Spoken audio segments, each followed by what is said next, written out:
In this video, I'm going to share a message called Revealing God in the Torah, and especially the beginning and the end, or the first letter and the last letter of the Torah, and how it reveals to us part of God's character and who He is. So my name is Enoch Lavender, and I'm a pastor who's been studying the Jewish background of our faith for many years. Let's go right into it. The beginning and the end. Revelation 22:13 describes Messiah saying, "I am the Alpha and the Omega, the beginning and the end, the first and the last."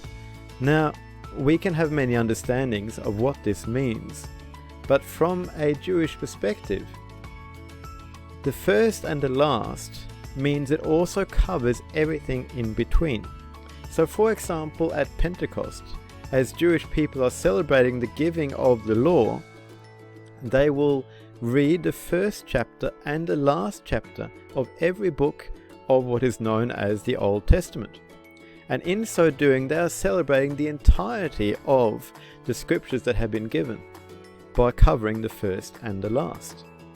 Now, this appears to be taken from the temple sacrifices. In Exodus 29, it describes a perpetual sacrifice, which was to be given in the morning and the evening. And it was to be a continual sacrifice, one that continues forever and ever. It wasn't to stop, but this sacrifice was simply given in the morning and in the evening, and was then done to cover the entirety of the day, and it was meant then to cover everything in between.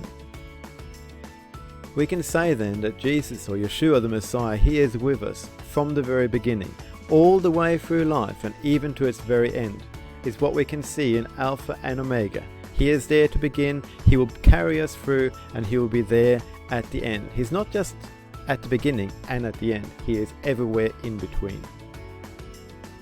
By studying the beginning and the end of the Torah, for example, we can get a glimpse of what it's all about.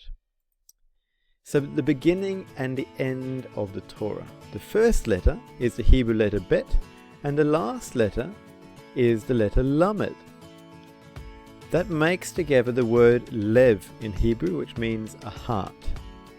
I don't think that's a coincidence. So as we read and study the scriptures, and as Jewish people read the Torah, they will come to the very last verse and the very last word of the book of Deuteronomy, and then they'll scroll their Torah scrolls all the way back to the beginning. And as they do so, they go from Lamed to Bet. They get the word Lev, heart, and they can see the heart of God in the entirety and the totality of the law that is given. It reflects God's heart, God's character, God's desire for justice, but also for mercy. Jeremiah 31 says that God will put His law in our minds and write it on our hearts, and He will be our God and we shall be His people. So the Torah has a lot to do with heart, our hearts, God's heart, and so on. But there is more to this understanding of the first and last letter of the Torah. These two letters, the letter Lamed and the letter Bet, the first and last letters of the Torah, are the only two letters of the entire Hebrew alphabet that can be combined with every letter of God's sacred name, Jehovah as you might know it in English, to make complete words.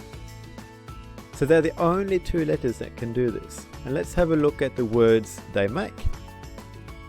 It makes be, bo, and ba, meaning in, at, or by, me, him, or her. And it makes li, lo, and la, meaning to or for me, to or for him, or to or for her.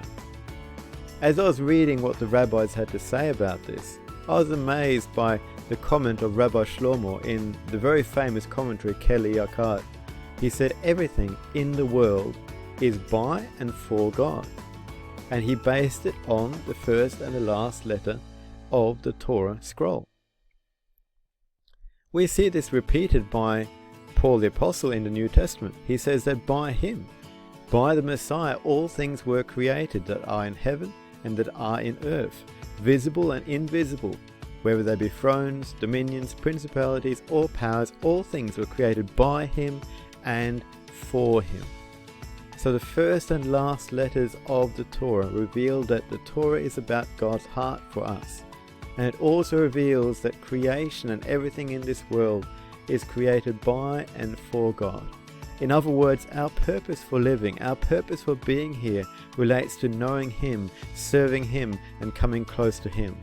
So I would encourage you to do just that, and to do it by studying His Word, studying what He says in the Bible, and in particular by revisiting what those 5 books of Moses are all about as believers in Yeshua the Messiah.